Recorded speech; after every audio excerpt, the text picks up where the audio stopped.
Soalan 1. Bagi menjana pendapatan bilangan lagu baru N seorang penyanyi untuk dirakamkan setiap tahun berubah secara songsang dengan bilangan tahun T.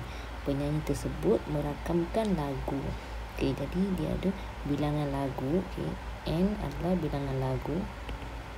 Bilangan lagu adalah N dan bilangan tahun adalah T.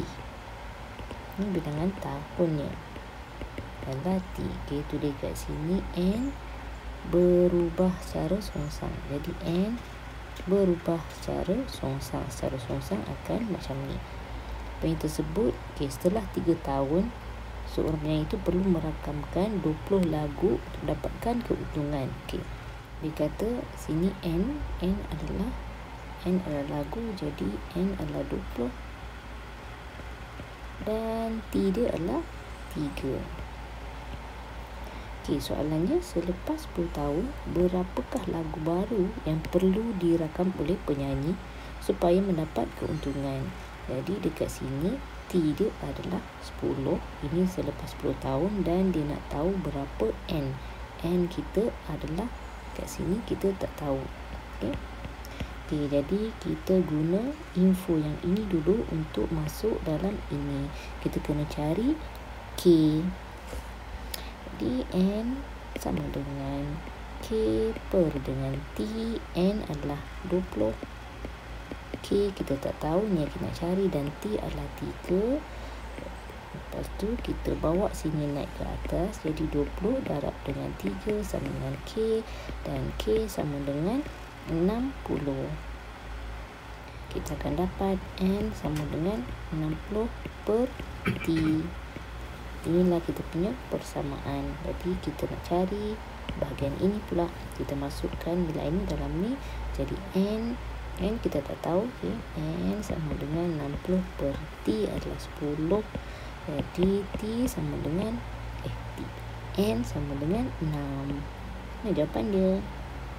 Encik Khairul berumur 63 tahun manakala umur anaknya ialah nombor 3 digit yang terbesar dalam asas 3. Hitung beza umur mereka dalam asas 2. Umur Encik Khairul apa tadi? 63 tahun. 63 tahun. Okey, dan umur anaknya pula dia kata nombor 3 digit yang terbesar dalam asas 3. Okey, apa maksudnya dia nak 3 digit? Nombor 3 digit. Umur anaknya ialah nombor 3 digit yang terbesar dalam asas 3. Okey, digit ni adalah ni. Kan ini sah, puluh, ratus, ribu kan. Jadi 3 digit adalah ini 1 digit, ini 2 digit, ini 3 digit, ini 4 digit. Jadi mesti ada 3 digit. Jadi dikata kat sini nombor 3 digit yang terbesar dalam asas 3. Okey, asas 3, nombor dalam asas 3. Apakah nombor dalam asas 3? Okey, asas 3 terdiri daripada nombor 2, nombor 1 dan nombor 0 kan. Okey, 3 tak boleh ya. Okey, dalam asas 3 tak boleh. Jadi nombor yang terbesar adalah 2. Okey, ini sebenarnya apa soalan dia ni? Sebenarnya macam ialah nombor 3 digit yang terbesar dalam asas 3. Sepatutnya dia kena buat soalan manakala umur anaknya ialah 3 digit nombor yang terbesar dalam asas 3.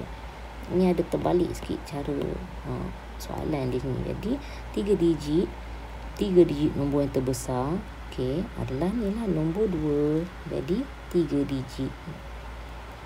Maksudnya 3 digit 1, 2, 3. Jadi ni dalam asas 3. Jadi kat sini hitung beza umur mereka dalam asas 2. Jadi kita tukar ini ke asas 10. Okey. Jadi sini 2, sini 2, sini 2, sini 3 kuasa 0, 3 kuasa 1, 3 kuasa 2. Okey, jadi kita darabkan saja sini 2 darab dengan 3 kuasa 0 jadi 2 2 darab dengan 3 kuasa 1, jadi 2, 6. Sini 3 kuasa 2, 9. 9 darab 2, jadi 18. Kita tambahkan ni. Kita akan dapat 6, 7, 8 akan dekat 16 ni. Jadi dia akan jadi 26 asas 10. Okey. Jadi anak dia, umur dia adalah 26 tahun. Okay. Hitung beza umur mereka dalam asas 2. Jadi kita beza umur mereka, kita tolak dulu. Beza adalah 3, 4, 5, 6, 7.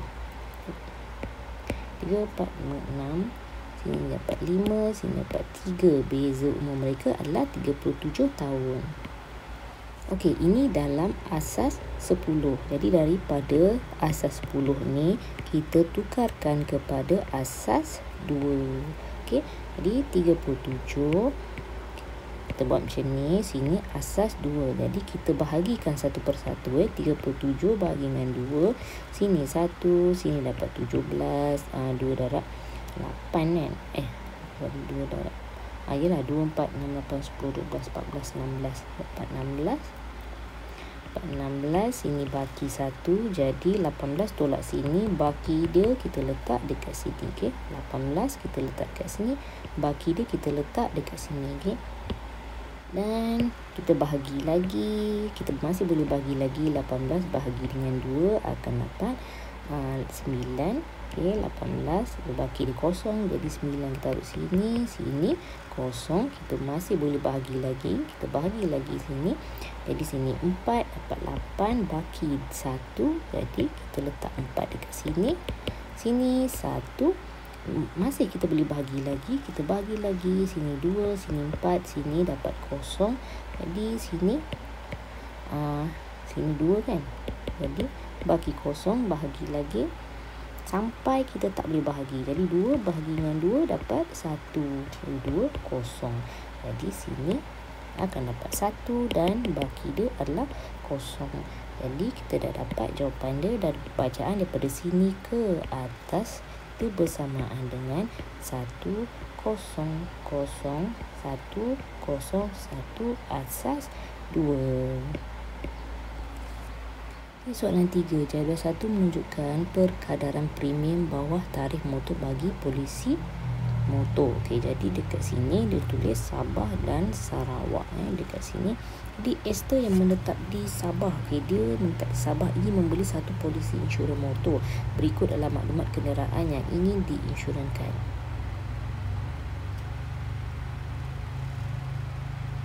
Jumlah yang ingin diinsurans 85,000, umur kenderaan 6 tahun, kapasiti enjin adalah 2495cc dan NCD dia adalah 55%. Okay, hitung premium kasa bagi kereta Esther untuk polisi komprehensif. Okay, jadi tengok kita punya kapasiti enjin kita adalah 2495cc. Jadi dia dalam dekat mana, dekat sini, kita tengok dekat sini ya. Okey, jadi adakah dekat sini? Tak, sini 2200 tak sampai lagi. Jadi kita punya kapasiti enjin terletak dekat antara kat sini. Kapasiti enjin tidak melebihi 3050. Jadi kita punya 2450. Okey, 95 cc. Okey, cc ni adalah enjin dia lah, kekuatan enjin dia. Di sini okey ya. Untuk di Sabah dan Sarawak, okey, ada note yang kita kena hafal ya. Kita tengok note ni. Okey, kita tengok kat sini.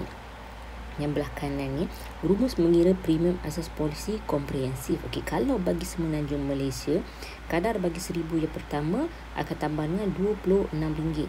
Kalau untuk Sabah dan Sarawak, sekarang kita punya kes di Sabah ya, di Sabah. Jadi kadar bagi 1000 yang pertama adalah RM20.30. Jadi benda ni kita kena hafal ya. Tengok kat sini, bagi polisi komprehensif, kadar yang dikenakan bagi 1000 pertama daripada jumlah yang diinsurankan.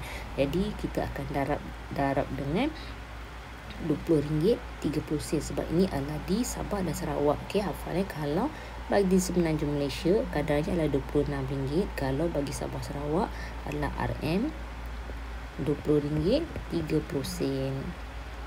Okey, jadi jom kita calculate dia punya premium kasar. Okey, premium kasar bagi kereta Ester untuk polisi komprehensif. Okey, mula-mula kita tengok dekat kapasiti enjin dia dulu dekat sini. Okey, 2495 tadi pun kita dah kena pasti dekat mana kan? Dia dekat sini kan? Di antara sini. Jadi polisi komprehensifnya adalah sebanyak 26650 sen. Jadi itulah dia. Okey, 2. Okey, kita tulis dekat situ. RM26650 sen. Okey, tambah dengan tengok kat sini. Sini adalah jumlah yang ingin diinsurankan 85,000. Okey, dalam kurungan RM 85,000.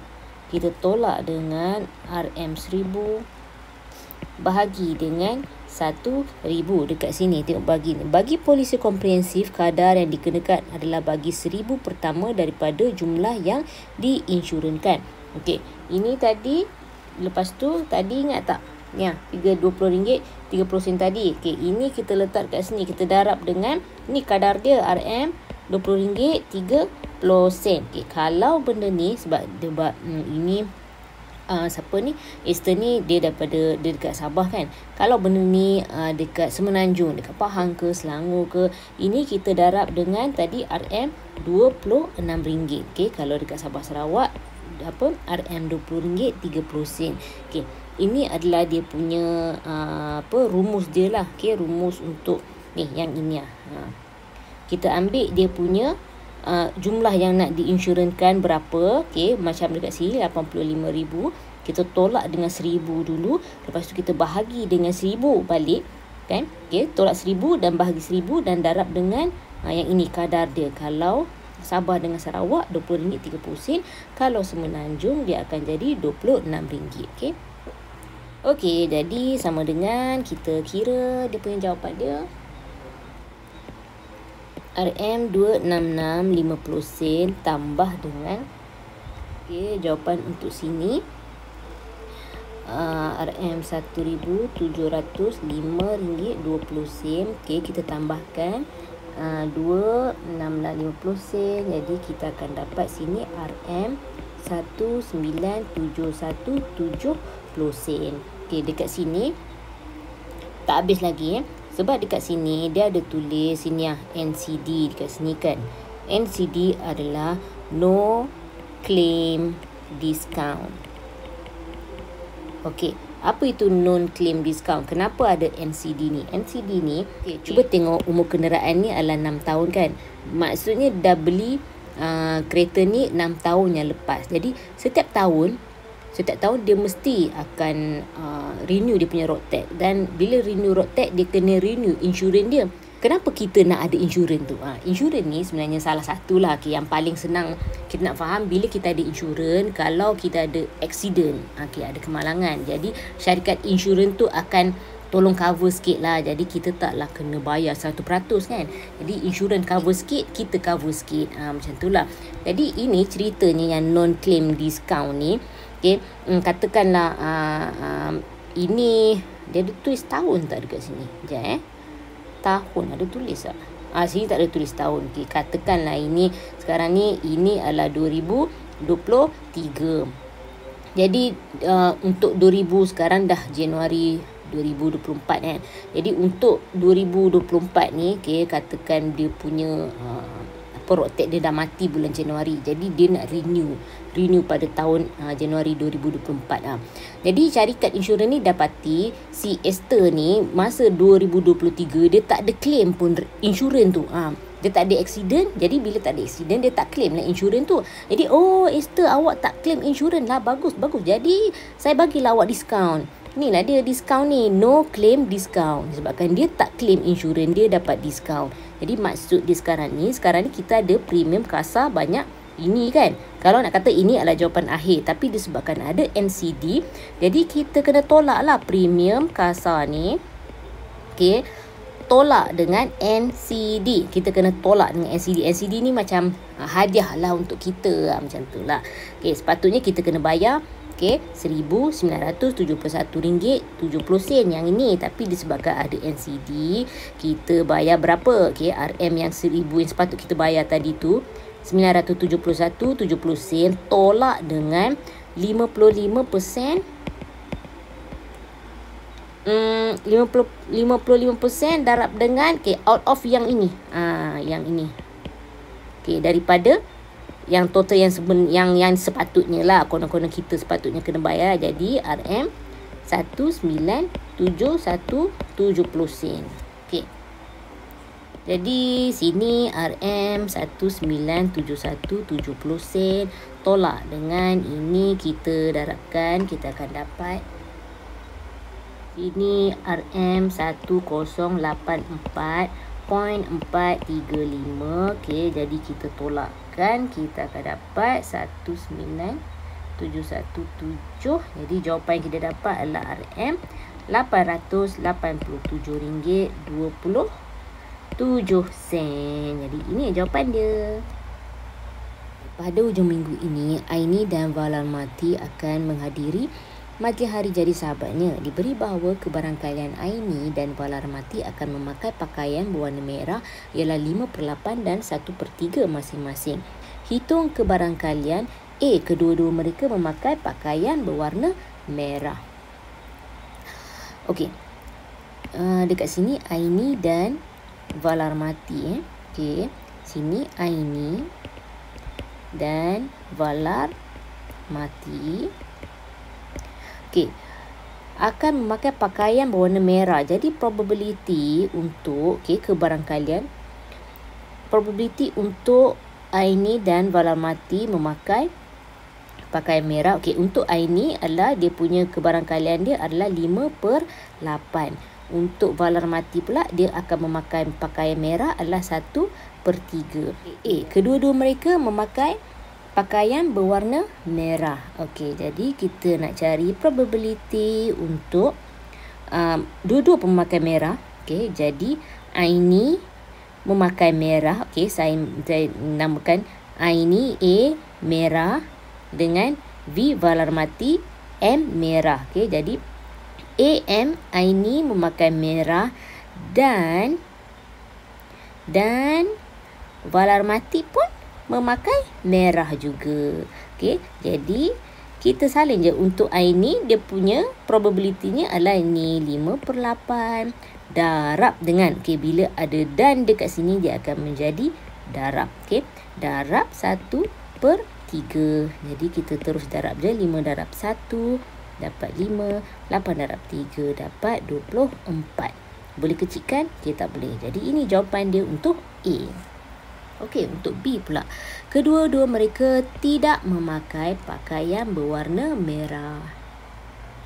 Tadi untuk Aini, dia punya kebarangkalian memakai pakaian merah adalah 5/8. Untuk Valarmati pula 1/3. Sekarang kita nak cari yang bukan merah pula. Dia tidak memakai merah. Jadi saya letak sini XM lah. XM adalah mewakili tidak merah. Inilah tidak memakai pakaian yang berwarna merah. Jadi macam untuk pecahan 5/8, kalau dia punya full dia adalah berapa? 8/8, betul tak? Jadi berapa beza ni? Beza dia 5/8. Kita tolak dengan 8/8 ni, dia punya beza dia adalah 3/8, betul tak? 8 tolak 5 sama dengan 3. Jadi ini sebenarnya ini adalah yang memakai merah tadi. Dia punya beza dia yang tak ada tadi, beza 3/8 ni adalah yang bukan merah. Jadi probability untuk Aini memakai pakaian yang bukan berwarna merah adalah 3/8. Nampak tak? Kita tengok yang Valarmati pula. Valarmati dia punya kebarangkalian memakai merah adalah 1/3 kan. Jadi dia probability untuk yang tidak memakai merah adalah, kita tolakkan saja 1/3 ni. Dia punya full dia adalah 3/3, betul. Jadi 3/3 tolak dengan 1/3 akan dapat baki dia adalah 2/3. Jadi 2/3 ni adalah kebarangkalian bagi Warahmati untuk memakai pakaian yang tidak berwarna merah. Macam tu je. Okay? Jadi, untuk menjawab bahagian B, probability untuk Aini tidak pakai baju merah dan dua-dua pun dan Warahmati pun tak pakai baju merah juga. Jadi inilah kita letak ini untuk Aini probability je, jadi 3/8 darab dengan ini Warahmati punya probability yang tidak memakai merah. Okey, jadi kita terus darab je, 3 darab 2 jadi 6, 8 darab 3 jadi 24. Okey. Kita boleh kecilkan lagi? Yes. Okay, untuk soalan kebarangkalian, selagi kita boleh kecilkan, kita kecilkan. Okay? Ini kita bahagi dengan 6, boleh dapat 1. Bahagi dengan 6, boleh dapat berapa? 4. Jadi jawapan dia adalah 1/4. Okay, soalan 6. Encik Nabil memiliki sebuah unit pasapuri di Bandar J dengan disewakan dengan kadar sebanyak 1,300 sebulan. Pada bulan Februari, dia menerima bil cukai pintu pada kadar 5.7%. A. Nyatakan pihak yang mengutip cukai. Siapa yang mengutip cukai? Selalu cukai pintu ni majlis perbandaran lah. Kalau orang yang duduk Ipoh, perbandaran, majlis perbandaran Ipoh. Dia kiranya majlis daerah, majlis perbandaran lah. Okay. Okay, untuk B, hitung cukai pintu yang perlu dibayar oleh Encik Nabil untuk setahun. Jadi dekat sini dia sewakan rumah, jadi dia bayar, dia sewakan dengan kadar 1,300 sebulan. Okay, kita kan macam orang yang berniaga macam mana pun kita kena beli lesen dan kita kena bayar cukai.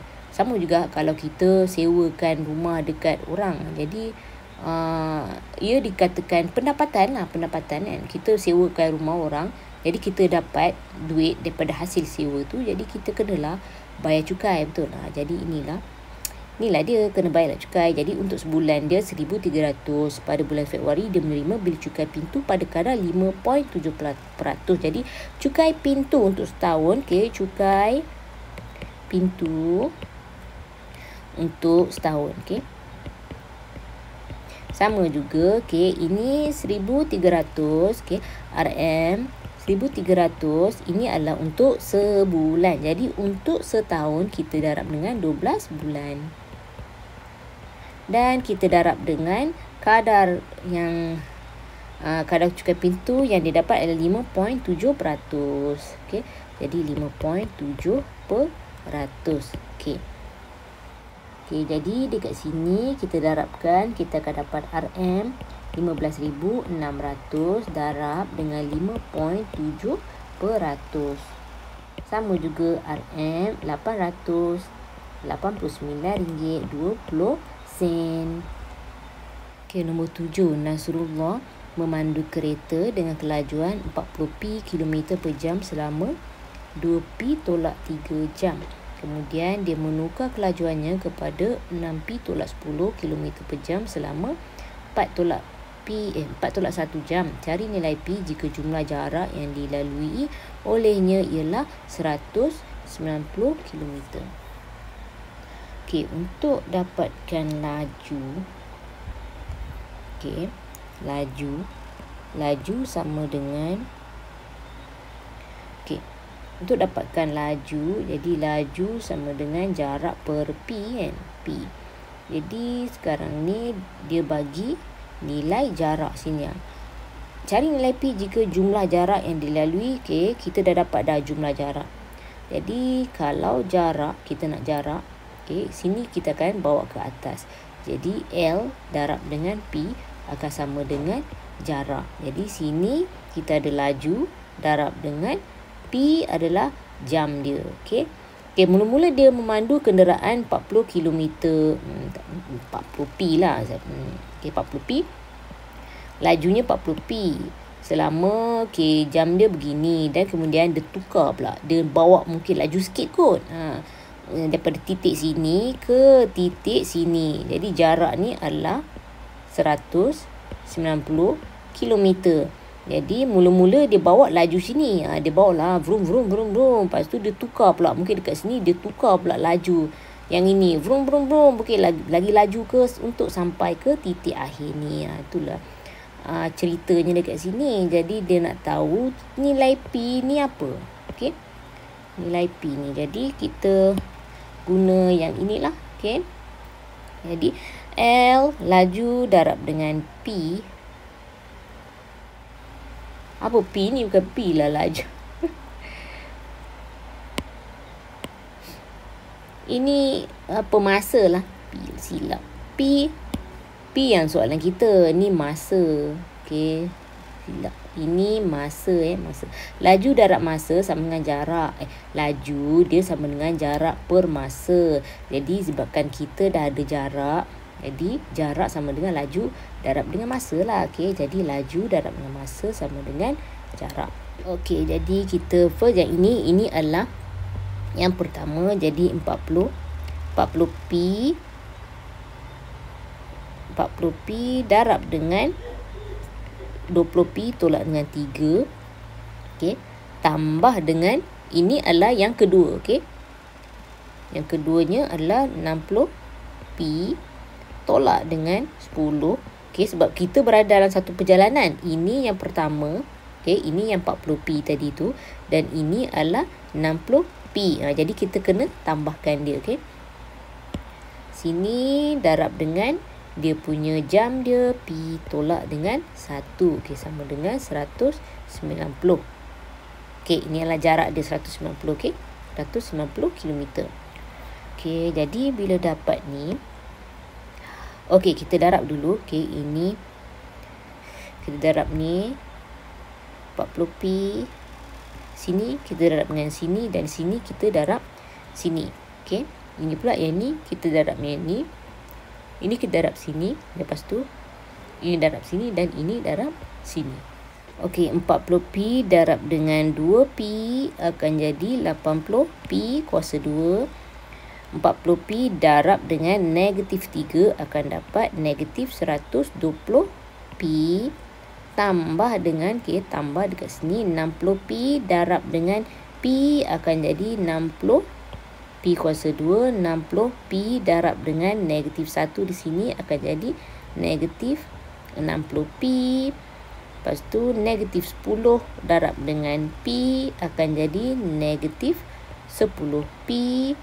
Dan last sekali adalah negatif 10 sini darab dengan negatif 1 akan dapat tambah 10. Okey, negatif darab dengan negatif dia akan dapat positif. Okey, negatif darab negatif dia akan jadi positif. Kalau positif dia darab dengan positif, okey, akan jadi positif lah. Kalau negatif, nombor negatif darab dengan positif dia akan jadi negatif, dan kalau positif darab dengan negatif akan jadi negatif. Okey, ni adalah basic. Okey, kena tahu untuk ni. Okey, sama dengan 190 km. Jadi kita susun dulu ni. Okey, sini 80P kuasa 2. Apa yang ada P kuasa 2 lah ni. Jadi kita letak ke depan, tambah dengan 60P. Okey, yang ini yang ini kita letak belakang ni negatif 120P tolak dengan, ini kita bawa je turun kat sini, 60P tolak dengan 10P dan tambah dengan 10 sama dengan 190 km. Kita tambahkan 80 tambah dengan 60. Okey, ini kita boleh tambah 80 tambah 60 jadi 140P kuasa 2. Negatif 20 tolak dengan 60 dan tolak dengan 10 akan jadi 6, 7, 8, 9. Negatif 190P dan tambah dengan 10 sama dengan 190 km. Lepas tu yang ini, figure yang ini kita akan bawa ke sana. Jadi 140P kuasa 2 tolak dengan 190P tambah dengan 10. Bila boxing dia akan jadi negatif 190 sama dengan kosong. Memang dalam ini adalah persamaan kuadratik. Persamaan kuadratik memang kita akan sama dengan kosong. Okey, dia y lah, ataupun sebenarnya y lah. Y sama dengan A x kuasa 2 campur dengan B x. Ingatnya ni persamaan kuadratik tambah dengan C. Okey. Okey. Jadi sini kita selesaikan yang ini pula. Okey, sini 140p tolak dengan 190p. Jadi sini akan dapat negatif 180 sama dengan kosong. Okey, jadi sini ini nampak kita boleh kecilkan nombor ni sebab sini 140, sini 190 dan sini 180. Jadi semua nombor-nombor ni kita boleh bahagikan dengan 10. Jadi kita bahagikan dengan 10, kita matikan kosong je lah. Okey, dia akan jadi sini 14p kuasa 2 tolak dengan 19p tolak dengan 18 sama dengan kosong. Okey, dapat ya. Jadi untuk cari p kita kena buat pemfaktoran. Bukalah kalkulator.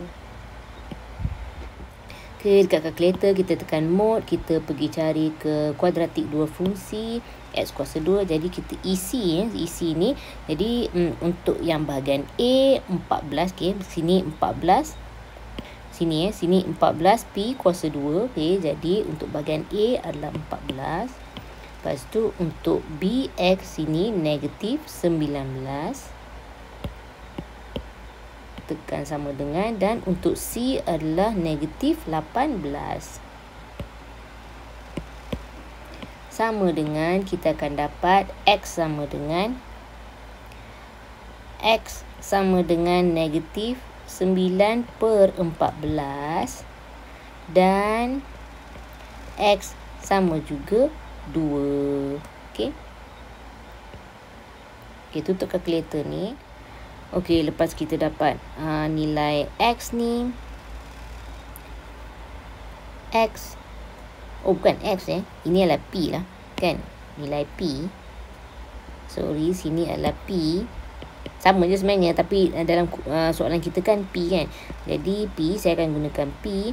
Jadi sini okey, ini P sama dengan negatif 9/14 kan. Okey, yang ini, yang bawah ni. Jadi kita bawa ni atas, dia akan jadi 14p sama dengan negatif 9. Jadi kita bawa ke sini, dia akan jadi 14p campur dengan 9. Jadi ke dalam kurungan ni adalah 14p campur dengan 9 dan sini p tolak dengan 2. Okey, oleh itu, biasanya kalau dia nak tanya berapakah nilai P? Bila kita buat pemfaktoran ni, kita akan dapat soalan P sama dengan antara negatif, sini ada negatif, sini adalah positif lah. Okey, positif. Jadi kita ambil yang nombor positif. Oleh itu P sama dengan 2. Okey, Raja 1 menunjukkan graf laju masa bagi pergerakan sebuah motosikal. Nyatakan tempoh masa dalam saat apabila motosikal bergerak dengan laju seragam. Okey, laju seragam ialah laju yang sama. Seragam tu sama kan? Macam pakaian seragam, kan pakaian sekolah kan sama je. Semua putih biru. Yang lelakinya putih dengan warna warna hijau kan. Jadi itu laju seragam ni laju yang sama. Okey. Ini adalah laju. Tengok laju yang sama tu mana? Sini dekat sini 20 je dia bawa. Sama je dia bawa. Jadi dia nak tahu dalam tempoh masa dalam saat. Okey, ni saat. Okey, jadi daripada saatnya ke 32 ke saatnya ke 50. Jadi macam mana kita nak jawab untuk soalan ni? 50 saat tolak dengan 32 saat. Kita akan dapat sini 8, sini 4, 18 saat. Okey, bagi B. Bagi 32 saat yang pertama, hitung kadar perubahan laju dalam meter per saat. Okey. Jadi dia suruh kita dalam 32 saat yang pertama adalah dekat sini, 32 saat yang pertama, dia nak tahu hitung kadar perubahan. Okey, dia punya laju dia mula-mula dekat sini. Okey. Dan laju dia turun ke titik ini. Okey, jadi kita nak cari kadar perubahan. Okey, bila ada kadar perubahan, kadar perubahan laju. Okey, perubahan. Untuk soalan perubahan, dia punya formula dia adalah Y2 tolak dengan Y1 per dengan X2 tolak dengan X1. Okey, apa-apa soalan kalau dia kata bagi kadar perubahan bagi ini ke itu ke. Macam contohnya ialah ini dia nak tanya hitung kadar perubahan laju. Jadi inilah formula dia. Okay, Y2 tolak Y1 per dengan X2 tolak dengan X1. Okay, jadi Y2 okay, dia daripada sini dia ke arah sini. Jadi sini kita cari XY dia. X dia adalah 0, Y dia adalah 40. Okay. Untuk ini pula X dia titik yang ini, X dia adalah 32, X 32 dan Y dia adalah 20. Okay, jadi ini adalah X1, Y1 dan ini adalah X2 dan Y2. Sebab kita daripada sini, jadi sini X1, kita ke sini, jadi dia akan jadi X yang kedua. Okay. Jadi Y2 sama dengan 20 tolak dengan Y1 sama dengan 40 per dengan X2 sama dengan 32 tolak dengan X1 sama dengan 0. Jadi 20 tolak 40 jadi negatif 20 per dengan 32. Jadi kita kecilkan bahagi dengan berapa? Kita bahagi dengan 2 akan jadi negatif 10 bahagi dengan 2 akan jadi 1 sini 16. Okey, kita boleh kecilkan lagi. Bahagi dengan 2 akan dapat negatif 5. Dan bahagi dengan 2 akan dapat 8. Jadi, kadar perubahan laju ialah negatif 5 per 8. Atau kita boleh bagi dalam bentuk pecahan 0.625. Ini jawapan dia. Okey, untuk soalan yang seterusnya, dia kata huraikan gerakan motosikal tersebut. Okey, huraikan gerakan. Jadi macam mana kita nak cakap? Okey, dia mula-mula lajunya sini kan, 40. Lepas tu dia semakin bergerak. Okey, dia bergerak tapi laju dia semakin lama semakin perlahan. Kat sini pun kita tengok sini sini ada negatif ni. Sini negatif. Jadi bila negatif dia menurun lah. Dia punya kelajuan dia menurun 0.625. Okay, dalam masa ni lah, dalam masa 32 saat ni. Lebih kurang macam itulah cara kita nak jawab soalan. Raja Dom menunjukkan 2 garis lari POQ dan RMS dilukis di atas satah kertas. Okey, A, cari kecurunan PQ. Okey, PQ ada kat sini. PQ, kecurunan PQ. Kita tengok apa formula untuk kecurunan. Formula dia kita boleh tengok dekat atas ni. Dekat atas ni, okey, ada kecurunan. Kecurunan ada di sini. Okey, M. M ni kecurunan lah. Okey, ini adalah kecurunannya. M sama dengan Y2 tolak dengan Y1 per dengan X2 tolak dengan X1.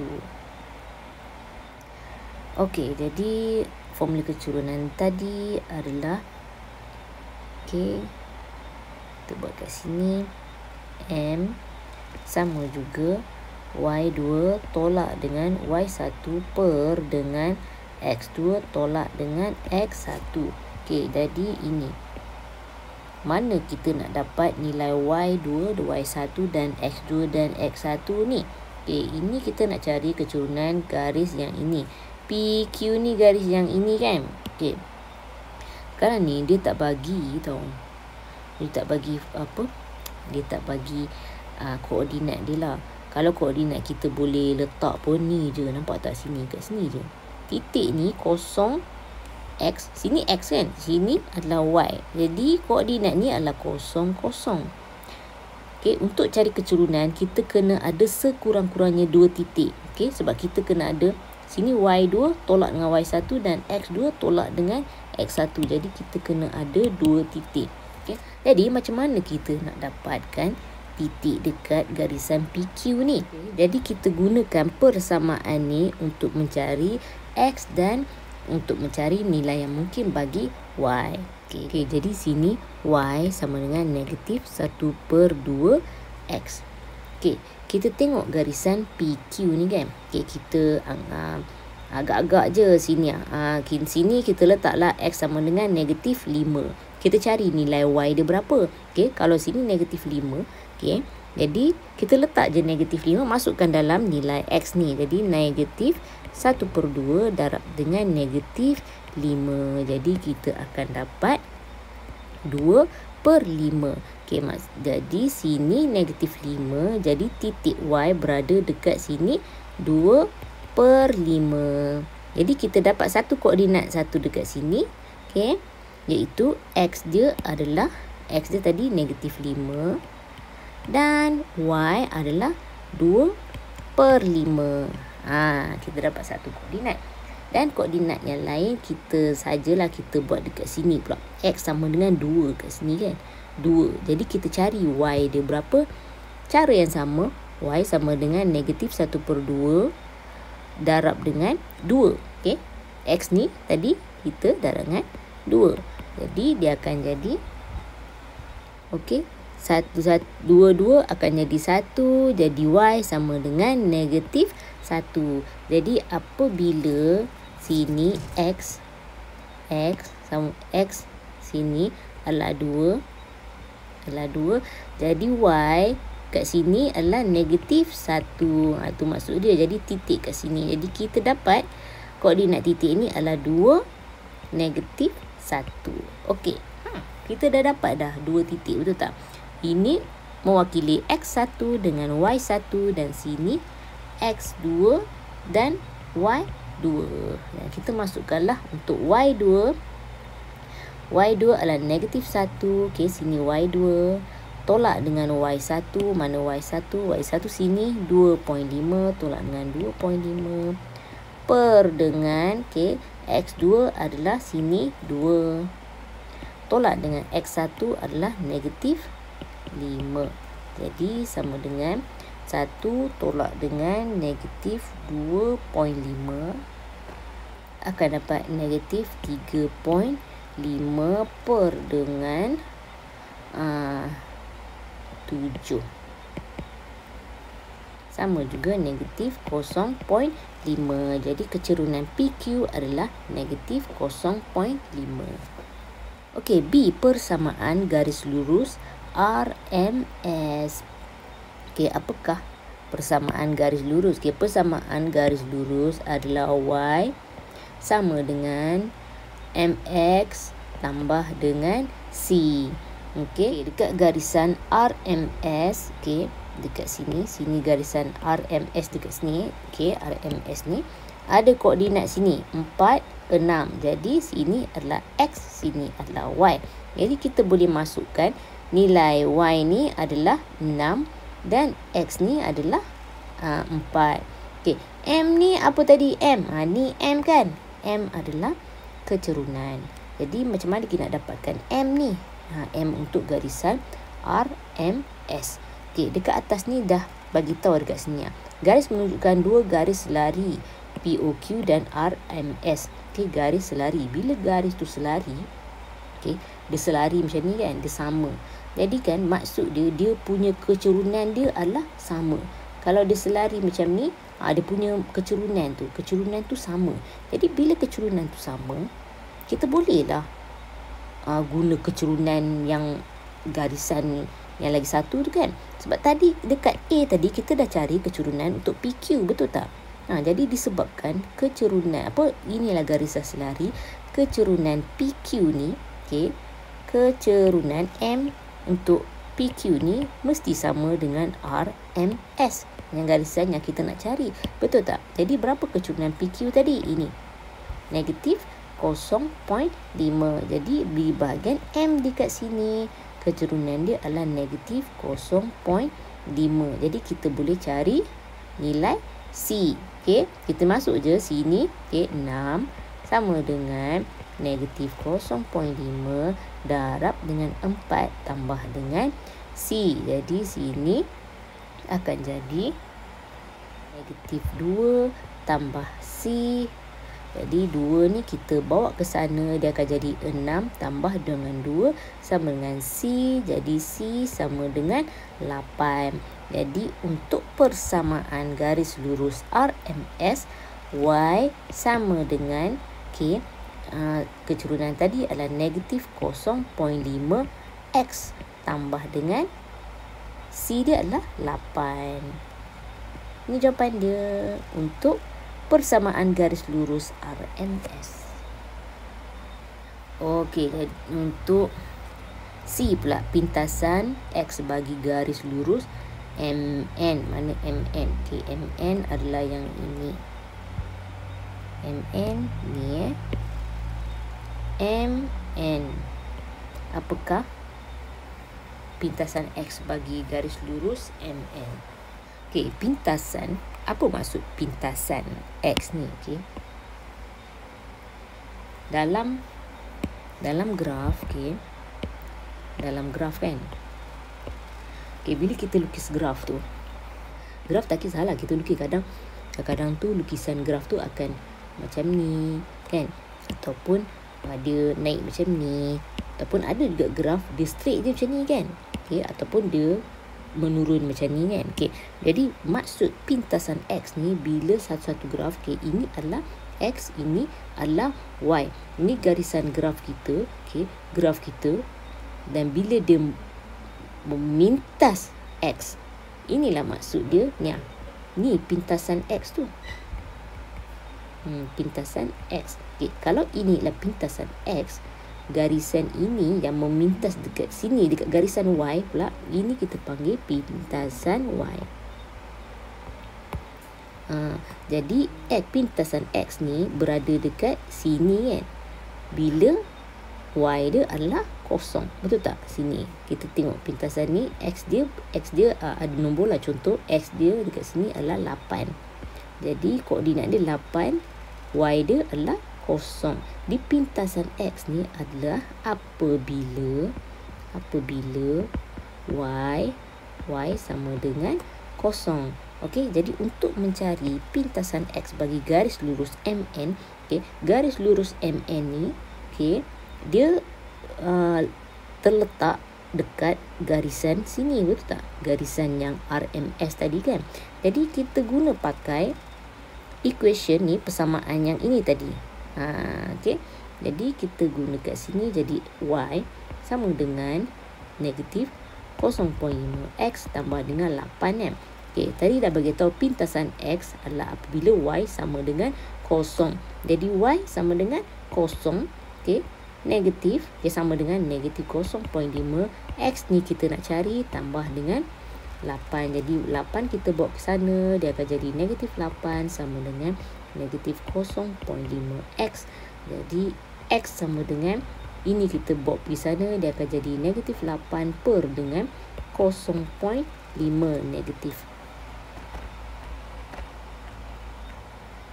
Jadi sama dengan, jadi negatif akan mati, dia akan jadi positif. Jadi X sama juga 16.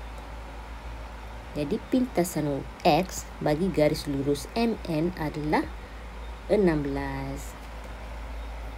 Rajah 3 menunjukkan sukuan bulatan POA dengan pusat O dan segitiga bersudut tegak COA.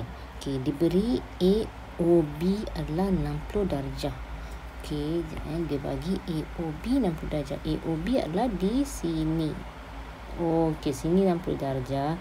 Yang ini keseluruhan dekat sini adalah 90 darjah. Yang ini 90 darjah.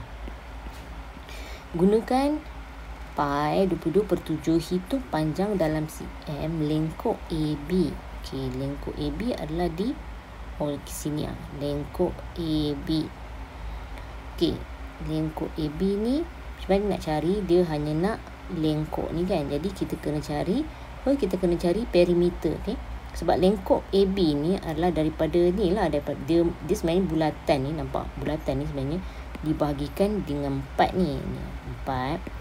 Jadi ini adalah dekat sini. Lepas tu yang ini kita tak mau lah kan, sebab dia nak AB saja. Jadi untuk dapatkan AB ni kita kena dapatkan perimeter. Okey, perimeter ada dia punya rumus dia. Jadi kita tengok dekat bahagian atas ni perimeter.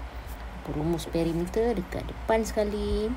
Atas ni, dekat depan ni kita cari perimeter. Yang ini Lilitan bulatan. Lilitan bulatan ni perimeter lah. Okay, perimeter. Lilitan bulatan. Jadi, lilitan bulatan 2 pi J. Lilitan 1 lilitan bulatan ni. Kita punya rumus adalah 2 pi J. J adalah jari. Okay.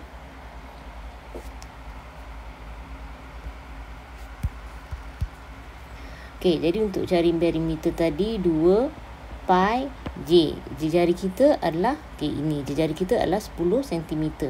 Jadi 2 darab dengan pi adalah 22 per 7. Dekat sini pun dia dah bagi dah pi sama dengan 22 per 7. Kalau misalnya dia tak bagi pi ni bersama dengan berapa, pi memang 22 per 7 lah dia. Jadi hafal lah ya, pi sama dengan 22 per 7. Okay. Ni darab dengan jari dia adalah 10 cm. Jadi kita akan dapat 62.857. Okey, sekarang kita dah dapat perimeter, okay, ukur lilit untuk satu bulatan. Jadi macam mana kita nak jawab soalan untuk A? Sebab soalan untuk A kita hanya nak lengkok AB. Lengkok AB ni adalah berada kat sini je. Okay? Dekat sini je lengkok AB ni saja. Okay, kita guna pakai info yang kita dapatnya. AOB, sudut AOB adalah sama dengan 60 darjah, iaitu di sini. Okay? Yang ini 60 darjah ni kan. Okay. Sebab okay, untuk yang lengkok AB ni, lengkok AB, okay, kita sudut dia, sudut darjah dia kita dapatkan 60 darjah kan, tapi kita tak tahu dia punya ukur lilit dia, ukuran dia, ukuran lengkok tu, ini kita tak tahu sebab ini yang kita nak cari kan. Okay, saya padam yang ni dulu. Dan untuk perimeter, tadi kita dah cari perimeter, okay, ukur lilit untuk satu bulatan. Okay, untuk satu bulatan dia punya sudut darjah dia adalah sama dengan 360 darjah. Okay, dalam satu bulatan, okay, sini 90 darjah kan. Kalau sini bersamaan dengan 180 darjah. Kalau macam ni 270. Jadi untuk keseluruhan dia adalah sama dengan 360 darjah. Okay, untuk ukuran dia pula, ukuran dia yang ini yang kita baru cari, iaitu 62.857 cm. Jadi daripada sini kita darab silangkan dia. Okay. Jadi 360x, okay, kita namakan ini sebagai x lah. X sama dengan 60 darab dengan 62.857. Jadi x kita bawa 360 ke arah sini, jadi 60 darab dengan 62.857 per dengan 360. Jadi kita akan dapat jawapan dia.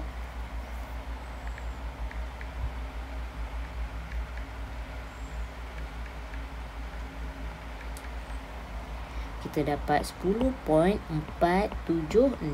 ataupun kita pergi ke 2 titik perpuluhan yang hampir, itu 10.48 cm. Jadi ini adalah panjang dalam cm bagi lengkok AB, okay, sama dengan 10.48 cm. Okay, sekarang untuk soalan B adalah luas dalam sentimeter persegi kawasan yang berlorek. Okey, kita nak cari luas. Jadi saya padam ni dulu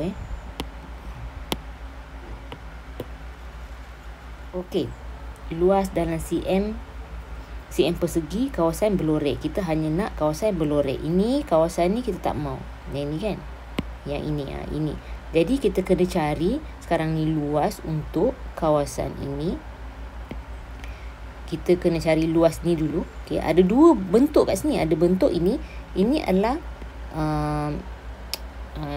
bukan nak kata separa. Kalau separa ni separa bulat adalah ini. Ini adalah 1/4 bulatan lah. Sebab macam tadi kan saya dah kita dah lukis kat sini. Sini 1/4. Kita bahagikan pada 4 bahagian 1, 2, 3, 4. Jadi 1/4.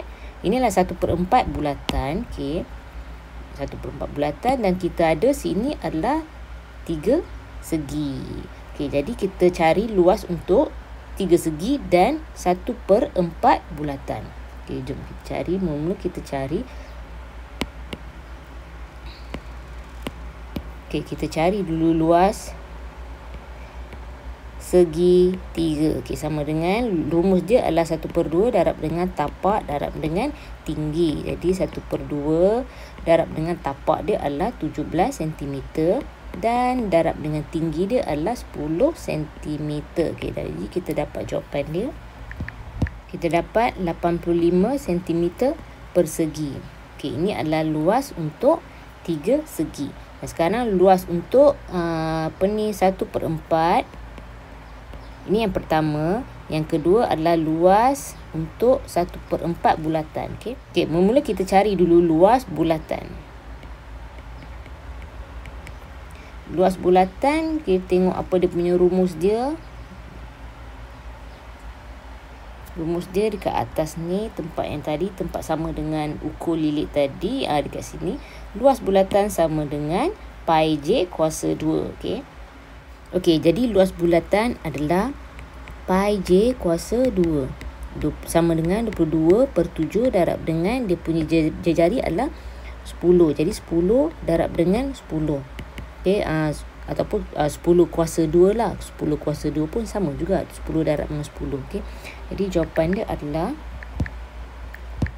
314.286 cm persegi. Okey, ini adalah untuk luas satu bulatan. Kita nak sekarang ni adalah luas untuk 1/4 bulatan. Untuk luas yang ini, okey, 1/4 bulatan. Jadi untuk 1/4 bulatan sama juga kita bagi 4 lah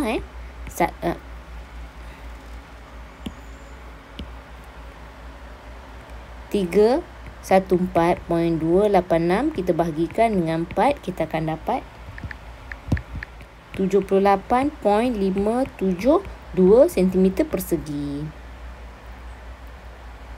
Okey, jadi kita sekarang dah dapat dah luas untuk 3 segi. Okey, 3 segi yang ini kita dapat dah. Dan luas untuk 1/4. Sorry, ini 1/4 bukan 1/2, 1/4.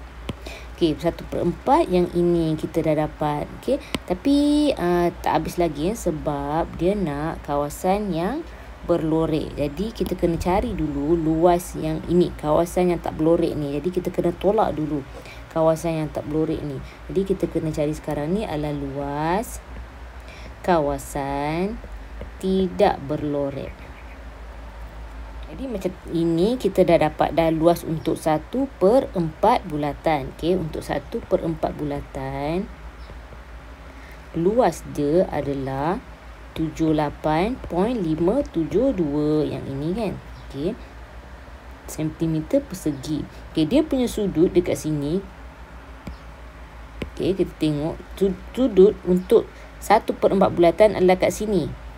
Untuk 1/4 bulatan kan. Jadi sudut dia adalah 90 darjah. 90 darjah dekat sini. Okey, untuk kawasan yang tak berlorek, dia punya luas dia, luas dia kita tak tahu. Jadi kita namakan dia sebagai X lah. Okey, X. Dan dia punya sudut dia adalah kat sini, yang dia bagi yang ini tadi, 60 darjah. Okay, jadi kita darab silangkan dia. 90X sama dengan 60 darab dengan 78.572. Jadi X sama dengan 90, kita bawa ke sini. Jadi 60 darab dengan 78.572 per dengan 90. Jadi kita akan dapat jawapan 52.381 cm persegi. Okey, ini adalah luas kawasan yang tidak berlorek. Okey, sekarang ni kita dapat luas 3 segi dan kita dapat luas untuk bulatan 1/4 kan. Okey, jadi dekat 3 segi ni pun ada kawasan yang tidak berlorek sini. Dekat 1/4 ni pun ada kawasan yang tidak berlorek. Nampak tak? Jadi kita kena tolak tau dua-dua ni untuk dapatkan luas hanya kawasan yang berlorek. Okey, jadi untuk dapatkan luas kawasan berlorek, okey, mula-mula luas 3 segi ni, okey, luas 3 segi adalah 85 kan. Kita tolak dulu dengan luas yang kawasan yang tidak berlorek ni dulu. Okey, nampak tak? Sebab tengok ni 3 segi. Saya color-color ni adalah 3 segi. Okey, dan terdapat yang tidak berlorek ni. Jadi kita nak kena tolak dia dulu. Jadi kita tolak dengan 52.381 tambah dengan kita tambah dengan sini, luas sini, Tapi ini pun ada juga kawasan yang tak berlorek kan. Jadi kita nak luas yang ini je. Jadi kita yang luas ni kita tolak dulu luas yang kawasan yang tidak berlorek.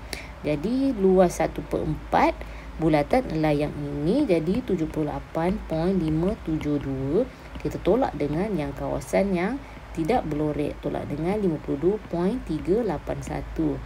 Jadi sini jawapan dia dengan 32.619.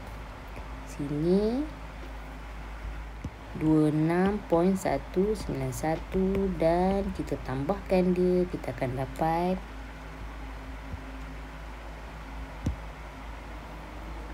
58.881. Ataupun 2 titik perpuluhan adalah 58.881 cm persegi. Ni jawapan dia.